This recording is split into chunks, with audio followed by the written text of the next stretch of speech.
Live podcast कर रहे हैं। बड़ा मुश्किल काम है। वो क्या कहते हैं आजकल आपकी भाषा में, आई एम चिलिंग। चाय इसलिए क्योंकि उसमें अदरक डाल सकते हैं। एक लाइव प्रोग्राम में हूँ, तुम्हें भी कनेक्ट किया है। सब यहाँ जानना चाहते हैं कि मेरे कॉलेज की कौन सी ऐसी मेरी आदत थी जो तुम सबको इरिटेट करती थी। किसी के वास्ते हो तेरे दिल में प्यार, जीना इसी का नाम है।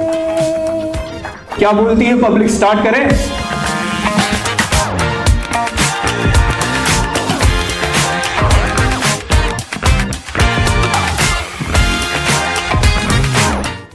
रोलिंग, ठीक है।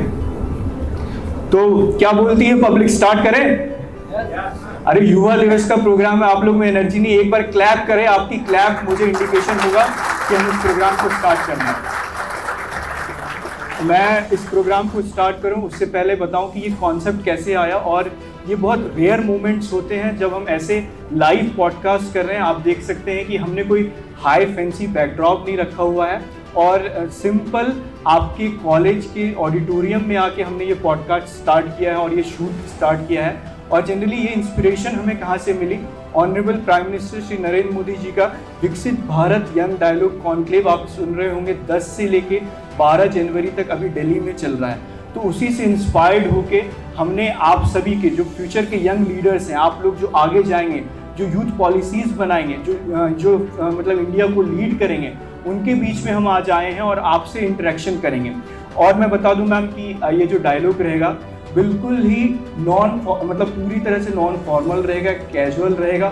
और इसमें कोई भी तरीके की हम कोई भी पॉलिटिकल डिस्कशंस नहीं करेंगे, किसी भी प्रकार का डेवलपमेंट क्वेश्चन नहीं करेंगे। क्योंकि मुझे पता है, मैं जब रोड से आ रहा था जेके रोड से, तो जेके रोड ने खुद ही बता दिया कि जिस विधानसभा में हम बैठे हैं, लकीली ये हमारा ही विधानसभा, और कितने हाई लेवल का डेवलपमेंट मैम के गाइडेंस में हो रहा है। तो डेवलपमेंट के रिलेटेड हम कोई भी क्वेश्चन नहीं करेंगे। हम आपके माध्यम से मैम कैजुअल जर्नी और कैसे जो यहाँ पे जो यंग लीडर्स बैठे हैं वो कैसे आपसे इंस्पायर होके आपकी जर्नी को समझते हुए, उससे इंस्पिरेशन लेते हुए कैसे यूथ आगे बढ़े, उससे हम संवाद करेंगे और उस जर्नी में आपके साथ चलेंगे। तो सबसे पहले एक ये मेरा प्रश्न आपसे यही रहेगा कि कैसी हैं आप और आपको कैसा लग रहा है यूथ युवाओं के बीच में आके? बहुत अच्छी हूँ। और हमारे यहाँ कहा भी जाता है कि युवा ऊर्जा का भंडार होते हैं। तो स्वाभाविक रूप से आज मैं यूथ के बीच में आई हूँ, युवाओं के बीच में आई हूँ, तो अपने आप को एनर्जेटिक फील कर रही हूँ। और चूँकि इस प्रोग्राम में आई हूँ तो सुपर एक्साइटेड भी हूँ। वो क्या कहते हैं आजकल आपकी भाषा में, आई एम चिलिंग। बिल्कुल, मतलब आप देखिए मैम अपनी टर्मिनोलॉजी, जो यूथ की टर्मिनोलॉजी है उनसे अवेयर है। यानी हम ये बिल्कुल एश्योर हो सकते हैं कि यूथ के जितने भी यहाँ पे प्रश्न हैं उनको हम मैम तक ला सकते हैं और मैम पूरी तरह से एड्रेस करेंगे। सबसे पहले मैम मुझे ये क्वेश्चन यहाँ पे इसलिए भी ज़रूरी होता है कि क्योंकि हम जब किसी लीडर की जर्नी को जानते हैं तो उनकी एक यात्रा होती है, मतलब वो आगे बढ़ते हैं। क्योंकि हमारे साथ यहाँ जो यूथ बैठे हैं उनके साथ भी एक ये जर्नी रहती है कि जब वो करियर में आगे बढ़ते हैं तो करियर डिसाइडेड नहीं रहता है। पुलिस वाले को हम देखते हैं तो ऐसा लगता है कि पुलिस वाला बन जाए, जब हम पायलट को देखते हैं ऐसा लगता है कि हम उड़ान भर लें। तो क्या आपकी लाइफ में ये प्री डिसाइडेड था कि मुझे पॉलिटिक्स में जाना है, जनसेवा करनी है? ये जर्नी को आप थोड़ा सा बताइए। नहीं, बिल्कुल भी नहीं, पहले से कुछ डिसाइड नहीं था। आप ही की तरह मैं भी बचपन से बड़ी हुई, हर बार मन बदलता रहा। कभी किसी अच्छे पुलिस वाले को काम करते हुए देखा तो लगा कि पुलिस में काम करना चाहिए। डॉक्टर्स को अच्छे से काम करते देखती थी तो लगता था डॉक्टर बनना चाहिए। कभी एरोप्लेन चलाते हुए पायलट को देखती थी तो लगता था पायलट बनना चाहिए। लेकिन उस सब के बीच में भी मेरा अट्रैक्शन सबसे ज़्यादा टीचिंग प्रोफेशन की तरफ था। लेकिन हमारे यहाँ विवाह के बाद फीमेल की लाइफ में बहुत बड़ा चेंज आता है और मेरी लाइफ में भी आया। शादी के बाद, क्योंकि मेरी शादी पॉलिटिकल फैमिली में हुई और मेरी प्रायोरिटी फिर मेरी फैमिली हो गई, मैं पूरा समय अपने परिवार को दे रही थी। लेकिन नियति को तो कुछ और ही मंजूर था। पति के निधन के बाद मेरे परिवार, मेरे क्षेत्र की जनता ने मुझे प्रेरित किया, प्रोत्साहित किया जनसेवा के लिए और मेरे जीवन का एक लक्ष्य बना दिया जनसेवा। और उसके बाद जिस जन सेवा को मैंने अपनाया उसे आज तक कंटिन्यू किए हूँ। तो आज मैं सारे यूथ से यह ज़रूर शेयर करना चाहूँगी कि हमारे यहाँ एक बहुत पुराना गीत था, शायद इस पीढ़ी के बच्चों को नहीं पता होगा, कि चिट्ठियाँ हो तो हर कोई बाँचे, भाग ना बाँचे कोई।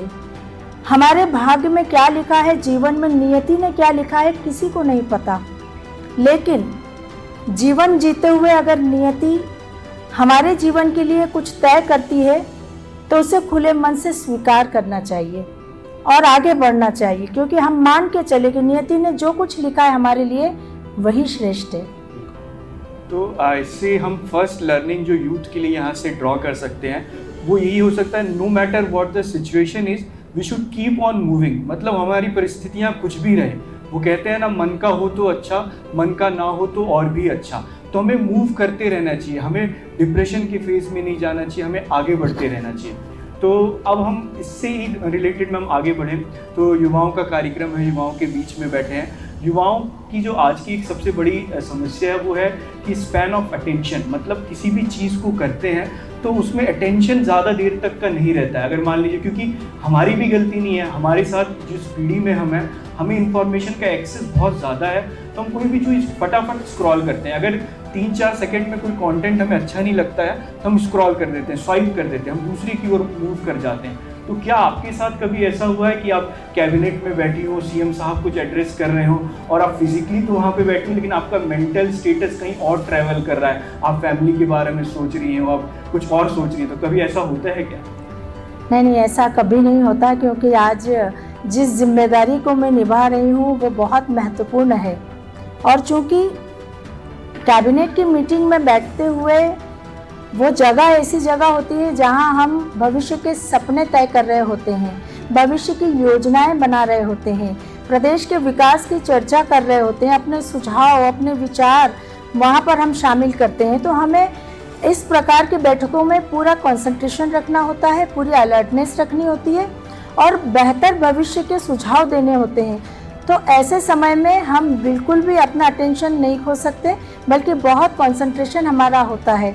लेकिन हाँ, मज़ेदार बात ये बताना चाहूँगी कि जब घर पर मैं आती हूँ और कई बार दिन भर की व्यस्तता के बाद जब घर में शाम के समय अपनी फैमिली के साथ और ख़ासकर अपने ग्रैंडसन के साथ बिताती हूँ, तो उसकी दिन भर की दिनचर्या की जो कहानी शुरू होती है वो कहानी सुनते सुनते कई बार नींद लग जाती है, कई बार काम कुछ और, दिमाग कुछ और काम करने लगता है, कई बार दूसरे दिन के कार्यक्रम तय होने लगते हैं, फ़ोन कॉल्स आने लगते हैं। और ऐसे समय में जो मेरे ग्रैंडसन के गुस्से का सामना मुझे करना पड़ता है कि दादी आप बिल्कुल अटेंशन नहीं देती हैं, आप बिल्कुल मेरी बात नहीं सुनती है, उस समय मुझे ज़रूर थोड़ा फील होता है। नहीं तो उनकी ओर से हम रिक्वेस्ट करेंगे कि जब भी कभी ऐसा हो तो वहाँ पे आप अटेंशन जरूर दीजिए। हाँ, निश्चित। बिल्कुल। तो अब हम थोड़े से एक सेगमेंट की ओर आगे बढ़ते हैं, सोशल मीडिया की बातें करते हैं हम। सोशल मीडिया बहुत ज़्यादा यूथ का ऐसा है कि यूथ आजकल सोशल मीडिया के बिना रह ही नहीं सकता है। मतलब उनके पार्ट एंड पार्सल, उनकी लाइफ का एक तरह से ये मतलब एक हिस्सा बन गया है सोशल मीडिया। तो सोशल मीडिया पे आप कितनी एक्टिव रहती हैं? क्या सोशल मीडिया के किसी ट्रेंड्स को आपने फॉलो किया है या सोशल मीडिया को किस हिसाब से आप देखते हैं? तो सोशल मीडिया सिर्फ यूथ की लाइफ का ही पार्ट नहीं है, ये हम सब की लाइफ का पार्ट है और हम लोगों के लिए भी, क्योंकि हम पॉलिटिकल हैं। सोशल मीडिया के बिना हम पॉलिटिक्स नहीं कर सकते, क्योंकि एक बहुत बड़ा मीडियम, बहुत बड़ा माध्यम है अपनी बात कम समय में बहुत लोगों तक पहुंचाने का। तो स्वाभाविक रूप से सोशल मीडिया हमारे काम का भी एक पार्ट है और इस दृष्टि से मैं भी कनेक्ट रहती हूँ सोशल मीडिया से। ट्विटर पर लगातार जो ट्रेंड आते हैं उनको तो मैं फॉलो करती हूँ, पॉलिटिकल। इंस्टा पर भी मैं लगातार अच्छे ट्रेंड्स को फॉलो करती हूँ। मुझे याद है चुनाव के समय में कोई एक ट्रेंड चला था, वन लव, अपने जीवन का कोई एक लक्ष्य आप बताइए। और उस समय मैंने अपना उस वन लव के ट्रेंड में अपना जो लक्ष्य दिया था वो जनसेवा दिया था, जिसको लोगों ने काफ़ी अप्रिशिएट किया था। तो मेरा कनेक्शन हमेशा सोशल मीडिया पर रहता है, अलर्ट रहती हूँ।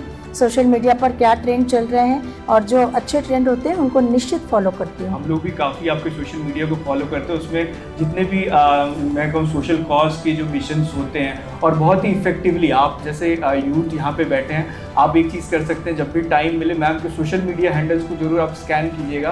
तो जितने भी ट्रेंड्स चलते हैं, जितने भी हम मिशंस चलाते हैं, वो कहीं ना कहीं एक अच्छे रूप से, क्रिएटिव रूप से आपको उसका रिफ्लेक्शन मिलेगा वहाँ पे। तो और वन लव वाला कितने लोगों ने ट्रेंड फॉलो किया था यहाँ पे? किन्हीं को पता है ये वन लव का जो ट्रेंड चला था? आप अगर आपको नहीं पता, उस ट्रेंड को आप इंस्टा पे जाके जरूर सर्च कीजिएगा, और वो बहुत ही वायरल हुआ था मैम के पेज से। और क्रिएटिविटी के साथ साथ हम समय समय पे सोशल मीडिया पे मैम आगे बढ़ते रहती हैं। मैम एक कॉलेज के दिनों की जब हम चर्चा कर रहे हैं, यहाँ पे भी सभी लोग अपने दोस्तों के साथ बैठे हैं, सबके कुछ ना कुछ मतलब मोमेंट्स होते हैं, यादें होती हैं। जब वो कॉलेज से बाहर निकलते हैं तो कभी बैठते हैं तो ऐसा लगता है कि हाँ यार, वो पल जो था वो जब याद आता है तो एकदम रिफ्लेक्स सा माइंड हो जाता है। लेकिन हम यहाँ पे आपकी रिफ्रेशिंग मेमोरी को नहीं पूछेंगे, हम यहाँ पे ये पूछेंगे कि आपकी कोई एक ऐसी आदत, मतलब जिससे कि आपके फ्रेंड परेशान होते थे कि यार इनकी ये आदत है, इससे मैं बहुत ज़्यादा चिढ़ती हूँ, ऐसा कुछ है जिससे फ्रेंड्स परेशान होते हैं? अब अपनी बुराई कौन बताएगा? नहीं तो इसमें मैं आपकी हेल्प करना चाहता हूँ। एक यहीं पे लाइव एक्सपेरिमेंट कर लेते हैं। आप अपना फोन साथ में लाइए। हाँ, अपन क्या करते हैं, मैम के आप किसी भी अपनी एक फ्रेंड को इस वक्त जो अवेलेबल हो सकती है, उनको कॉल कीजिए, स्पीकर पे रखिए फोन, और उनसे पूछिए कि आपकी कौन सी आदत उन्हें परेशान करती है इस समय। हाँ, इस समय बड़ा मुश्किल काम है। देखते हैं आप सब एक्साइटेड हैं? अरे झूठ से बोलो, एक्साइटेड है या नहीं? आप किन्हें कॉल कर रही हैं? अनुराधा मेरी फ्रेंड है, बचपन की फ्रेंड है, कॉलेज तक हम साथ रहे हैं। वो ज़्यादा अच्छे से जानती होगी, लेकिन उसने कभी मुझे नहीं बताई बात।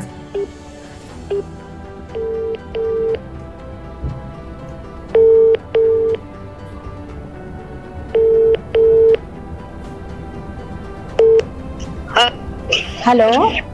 हाँ कृष्णा, कैसी है? ठीक हूँ अनुराधा, बहुत समय बाद बात कर रही हूँ। कैसी हो आप? हाँ मैं भी बढ़िया हूँ, बिल्कुल ठीक हो? एकदम बढ़िया। मैं बढ़िया, मैं एक लाइव प्रोग्राम में हूँ और तुम्हें भी कनेक्ट किया है, और सब यहाँ जानना चाहते हैं कि मेरे कॉलेज की कौन सी ऐसी मेरी आदत थी जो तुम सबको इरिटेट करती थी। कोई थी क्या? मुझे तो नहीं समझ में आ रही। नहीं, तुम्हें तो सब अच्छी थी, बस एक थी बहुत इरिटेटिंग आदत जो हम सबको बहुत परेशान होते थे हम उससे।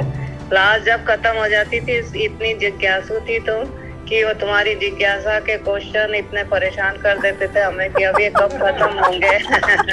तो हम बाहर जाएं, हमारी क्लास खत्म हो गई तो लेक्चर खत्म हो गया, लेकिन तुम्हारे कारण हम भी सब लेट हो जाते थे। और तुम्हारी जिज्ञासा खत्म ही नहीं होती थी। अच्छा, ये कभी मुझे नहीं बताया, लेकिन हाँ, अब क्यों बताएंगे? इतनी बेस्ट फ्रेंड की सारी अच्छी आदतें थी तो क्यों बताएंगे ना, एक तो चलती है। अब उतनी स्टूडियस भी थी ना, तो स्टूडियस भी बहुत थी। Thank you Anuradha, thank you.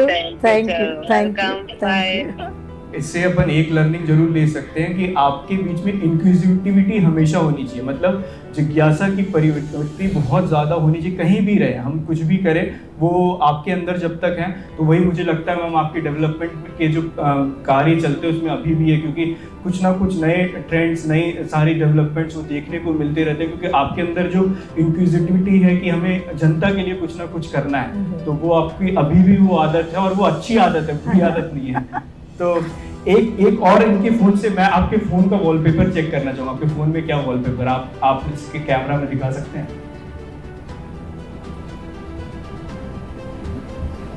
Ma'am ने एक भगवान कृष्ण जी का वॉलपेपर लगा के रखा है। तो आप मुझे ये बताइए क्यों, मतलब कृष्ण जी आप इंस्पायर होती हैं, आप क्या रीजन? भगवान कृष्ण मेरे रोल मॉडल हैं, और मेरे आराध्य भी हैं, उपासक हूँ मैं भगवान कृष्ण की। और मैं समझती हूँ कि भगवान कृष्ण का पूरा जीवन और जीवन की हर अवस्था हमें संदेश देती है। मुझे भगवान कृष्ण के हर अवस्था में ये जानने को मिला कि पूरी सृष्टि के लिए उन्होंने जो किया है, अगर उसको एक बार हमने समझ लिया, जान लिया, तो हमारा जीवन का राजमार्ग हमको मिल जाएगा। बचपन उन्होंने जिया तो ऐसा जिया कि पूरे भारत के किसी भी कोने में आज भी हर माँ अपने बेटे को कान्हा कहकर गर्व से फूली नहीं समाती। जवानी जी तो ऐसी जी कि आज भी हमारे समाज में राधा और कृष्ण का प्रेम पवित्र और आदर्श प्रेम माना जाता है। मैनेजमेंट किया तो ऐसा मैनेजमेंट किया कि दुनिया के सबसे बड़े युद्ध में 4-5 निर्वासित भाइयों को विजयी बना दिया। और ज्ञान दिया तो ऐसा ज्ञान दिया कि श्रीमद् भागवत गीता जैसा ग्रंथ, जो दुनिया के नोबेल पुरस्कारों से भी सर्वश्रेष्ठ ग्रंथ कहलाता है, तो एक आदर्श छवि अगर किसी की है तो भगवान कृष्ण की है। और मैं मानती हूँ कि भगवान कृष्ण की हर अवस्था में हम सबको कुछ सीखने को मिलता है। किस प्रकार से उन्होंने बचपन से लेकर युवा अवस्था तक समय समय पर आने वाली चुनौतियों का मुस्कुराकर सामना किया, जो इस बात का प्रतीक है कि जीवन में संकट सबके आते हैं, लेकिन उन संकटों का सामना हिम्मत के साथ करना भगवान कृष्ण ने यही हमको सिखाया है। तो मुझे निश्चित रूप से भगवान कृष्ण की हर सीख, हर संदेश को जीवन में उतार कर जीवन जीने का राजमार्ग मिला है, और उन्हीं संदेशों को आत्मसात करते हुए मैं आगे बढ़ती हूँ। इसलिए भगवान कृष्ण को मैं हमेशा अपना रोल मॉडल मानती हूँ, आदर्श मानती हूँ, और मुझे हर कठिन परिस्थिति में उनके संदेश आगे बढ़ने की प्रेरणा देते हैं। हमें मतलब इनसे यही लर्निंग मिलती है कि रोल मॉडल्स अपनी लाइफ में बहुत ज़रूरी होते हैं। आज जब हम यहाँ बैठे हैं तो हम एक इवनिंग पहले बैठे हैं, कल पूरा विश्व यूथ डे मनाएगा, और यूथ डे हम आप सब जानते हैं स्वामी विवेकानंद जी के बर्थ डे पे बनाते हैं। तो आपके रोल मॉडल्स प्री डिसाइडेड होने चाहिए जब भी आप लाइफ के फेज़ में, ऐसे फेज़ में जाएं जहाँ पे आपको लग रहा है कि यहाँ पे सब कुछ शून्य हो चुका है। अपने रोल मॉडल से सीखे, उनसे इंस्पिरेशन ले और आगे बढ़ते हैं। अब हम क्योंकि टाइम का बहुत ज़्यादा वैल्यू होता है, अपन तो फ्री रहते हैं, लेकिन मैम की टाइम काफ़ी बिजी रहती है, इसलिए फटाफट कुछ 2-4 रैपिड राउंड क्वेश्चंस मेरे पास हैं। फिर उसके बाद बच्चों के जो कुछ प्रश्न हैं मैम वो भी लेंगे, उनकी भी कुछ क्वेश्चंस हैं वो हम लेंगे। फिर उसके बाद इस प्रोग्राम को अपन कंक्लूड करेंगे। 1-2-4 बड़े इंटरेस्टिंग से रैपिड क्वेश्चंस हैं, मैं पूछ लेता हूँ आपसे। आपको 2 ऑप्शन दिया जाएगा, भोपाल या इंदौर में से, सिटी में से, तो सबसे ज़्यादा फेवरेट सिटी आपको कौन सा लगता है? मैं इसलिए पूछ रहा हूँ क्योंकि इंदौर आपका बॉर्न प्लेस है और भोपाल आपका वर्क प्लेस है, तो कौन सा डेस्टिनेशन आपको सबसे बेस्ट लगता है? कठिन प्रश्न है, लेकिन फिर भी भोपाल। भोपाल वाले यहाँ बैठे तारीफ तो करना पड़ता है।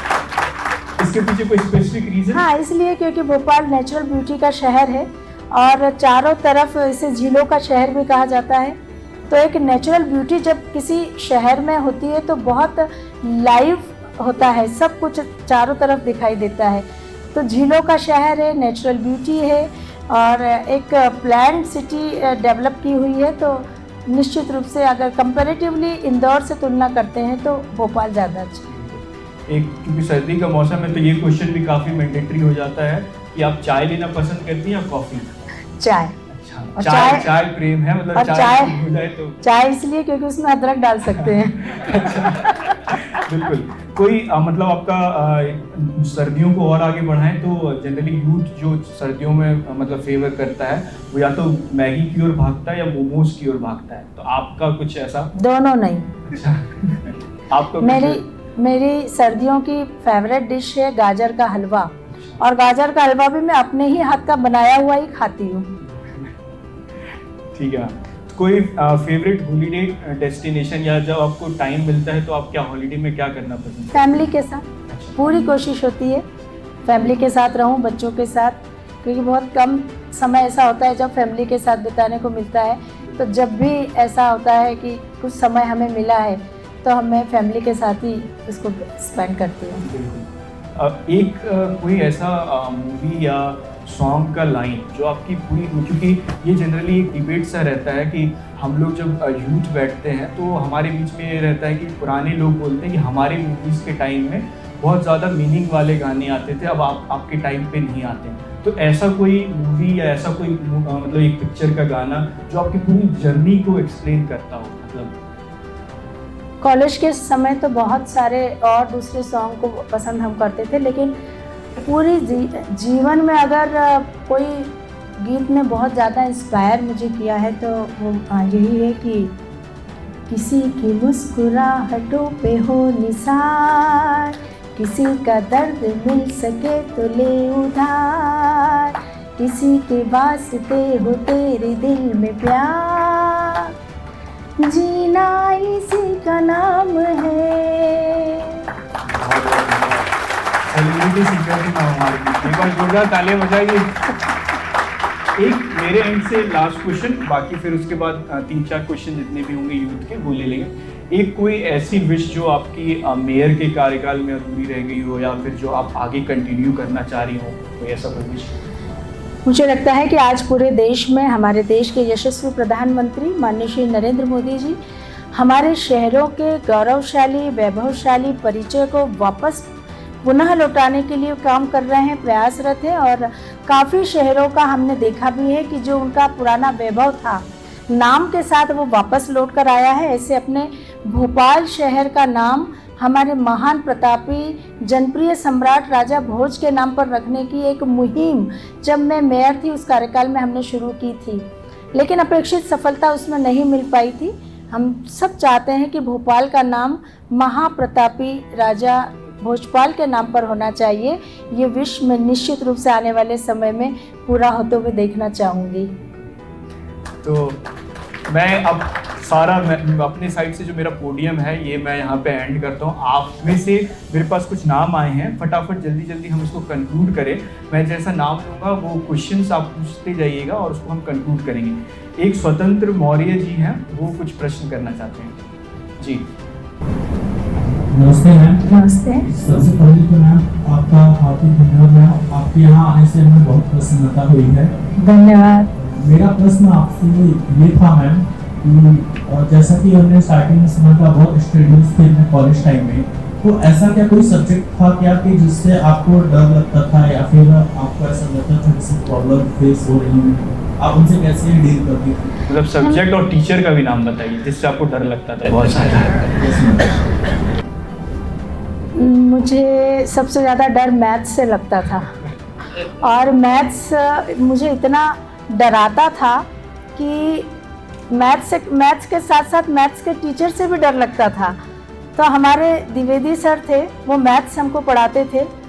मुझे याद है कि कई बार उन्होंने पनिशमेंट किया, पनिशमेंट किया, क्लास के बाहर खड़ा भी किया, और उसके बावजूद भी वो जानते थे कि ये लड़की पढ़ती है लेकिन मैथ्स करके नहीं आती है।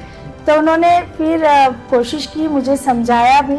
बहुत ज़्यादा उनसे डर चुकी थी मैं, क्योंकि मैथ्स से डरती थी इसलिए सर से भी डरती थी। फिर उन्होंने समझाया कि मुझसे डरने की ज़रूरत नहीं, मैथ्स से डरती हूँ यहाँ तक तो ठीक है। तो उसके बाद जो डर धीरे धीरे ख़त्म हुआ। हालांकि बाद में मैं साइंस की स्टूडेंट रही, बीएससी किया, फिर मैंने ज्योग्राफी में एमए किया, और अभी मैं वर्तमान में एलएलबी कर रही थी। अभी एलएलबी मेरा कंप्लीट हुआ। आपके क्वेश्चन से ये समझ में आता है कि learning has no age, we should keep on moving. यहाँ पे जितने हमें मौके मिले पढ़ते रहना चाहिए। दूसरा क्वेश्चन जयवर्धन जी को माइक। जी नमस्कार, मेरा नाम जयवर्धन। मेरा क्वेश्चन है, आपकी फ्री टाइम की हॉबीज क्या है? बहुत सारी हॉबीज़ है, समय कम मिलता है, लेकिन कुकिंग करना अच्छा लगता है, क्योंकि शुरू से बच्चों का, फैमिली को बहुत ध्यान दिया था, कुकिंग करने का शौक़ था। और अब जब भी समय मिलता है, क्योंकि अब कुकिंग करने का टाइम नहीं है, तो म्यूज़िक सुनने का बड़ा शौक़ है मुझे। अच्छा म्यूज़िक, इंडियन म्यूज़िक और पुराने गाने खासकर, तो मुझे म्यूज़िक का है शौक़। समीक्षा जी। नमस्कार मैम। आप फीमेल लीडरशिप का बहुत बड़ा एग्जाम्पल है, तो आज के समय में आप फीमेल्स को प्रोग्रेस करने के लिए कैसे मोटिवेट करेंगी या मैसेज देंगी? समीक्षा, मैं समझती हूँ कि महिलाओं के लिए कोई काम कठिन नहीं होता कभी भी। दुनिया का कोई काम ऐसा नहीं है जिसे महिलाएं नहीं कर सकती हैं। अपने अंदर के आत्मविश्वास को हमें बराबर बनाए रखना है, पूरा काम ईमानदारी से, बेहतर तरीके से करना है, अपने आप को साबित करना है। मैं हमेशा कहती हूँ कि आज 21वीं सदी में तो बहुत अनुकूल अवसर हमारे सामने हैं। पर प्रतिकूल अवसर में भी महिलाओं ने अपने आप को साबित करके दिखाया है। तो जब आज हमारे सामने इतने अच्छे अवसर हैं तो इन अवसरों का पूरा लाभ हमको लेना है। लेकिन परिवार के धरातल पर समाज के निर्माण से लेकर राष्ट्र के निर्माण में हमने महत्वपूर्ण भूमिका निभानी है। तो हमारे अंदर का कॉन्फिडेंस कभी डिगना नहीं चाहिए और हमेशा इस बात का ख्याल रखना चाहिए कि हम महिला हैं, हमारे संस्कार, हमारी संस्कृति में महिलाएं परिवार की मुख्य धुरी होती है। आज आप बेटी हो, कल आप किसी की पत्नी बनेंगी, माँ बनेंगी। तो जब आप घर संभालेंगी तो आप परिवार की धुरी होंगी। तो कुछ भी करते समय हमें इस बात का सबसे ज़्यादा ख्याल रखना है कि हमारा परिवार बंधा होना चाहिए, हमारा परिवार एकजुट होना चाहिए। परिवार अगर बंधा है, परिवार एकजुट है, तो हमारी सक्सेस की खुशी हमारे मन में कई गुना होगी। वरना जीवन में अगर हमें सफलता मिल भी गई और अगर हमारा परिवार बिखर गया तो हम खुश नहीं रह पाएंगे। तो हमारी सफलता में हमारा परिवार हमारे साथ रहे, ये कोशिश हमेशा हर बेटी को करना है। और बल्कि ये संस्कार अपने अंदर हमेशा डालना है कि कितना भी आगे बढ़े लेकिन हमेशा हमारी जड़ें हमारे परिवार से जुड़ी रहे और यही हमारी सफलता का राज होगा। तो मुझे लगता है कि आज अगर मैं जो कुछ भी हूँ, मेरा परिवार मेरे साथ खड़ा है। मेरे कठिन समय में भी मेरा परिवार मेरे साथ खड़ा रहा। मैंने कहा ना कि कठिन समय जीवन में आया जब लगा परिवार बिखर जाएगा, लेकिन ऐसे समय में परिवार मेरे साथ खड़ा रहा, मेरी ताकत बना रहा, मुझे आगे बढ़ने की प्रेरणा देता रहा। तो आज मैं यहाँ पहुँची, वरना मैं भी टूट जाती। तो हमेशा अपने अंदर के आत्मविश्वास को बनाए रखना और यही सोचना कि दुनिया का कोई काम ऐसा नहीं जो महिलाएं नहीं कर सकती। मुझे लगता है कि बहुत ही शॉर्ट स्पैन ऑफ टाइम में इस प्रोग्राम को ऑर्गेनाइज किया गया। बाकी टर्म्स आप जानते ही हैं सोशल मीडिया के, लाइक, शेयर, सब्सक्राइब आपको करना ही करना है। जितना मैं आपका पेज को आप फॉलो कीजिए और हम ये ऐसे सारे इवेंट्स और ऐसे सारे इंगेजिंग डायलॉग्स हम आगे भी करते रहेंगे। थैंक यू सो मच, आप लोग इतने पीसफुल और इतने इंगेजिंग ऑडियंस है। Thank you so much. मैं भी थैंक यू, सभी बच्चों का थैंक यू करना चाहूँगी, सिपेट का थैंक यू बहुत बहुत। और सभी बच्चों से कहना चाहूँगी कि आज मुझे भी आप सबके बीच में आकर बहुत एनर्जी फील कर रही हूँ। साथ ही साथ अपने लाइफ के गोल के लिए आज 100% रिचार्ज होकर जा रही हूँ आपके बीच से। आज आप विशेष रूप से सारे यूथ से कहना चाहूँगी कि आप सोशल मीडिया का उपयोग करते हुए आप लाइक करते हैं, सब्सक्राइब करते हैं, शेयर करते हैं, तो अपने जीवन में भी 3 C's का ज़रूर ध्यान रखें: कनेक्ट, कम्युनिकेट और कोलैबोरेट। तो ध्यान रखिए कि connect with good people, communicate with them and collaborate for better society, better community. बिल्कुल ध्यान रखिए। आप सबको बहुत सारी शुभकामनाएं। अपने जीवन को, अपने माता पिता के सपनों को साकार करने का काम करें, देश और दुनिया में अपना नाम रोशन करें, यही अपेक्षा आप सबसे है। मेरी बहुत सारी शुभकामना आप सबके साथ है।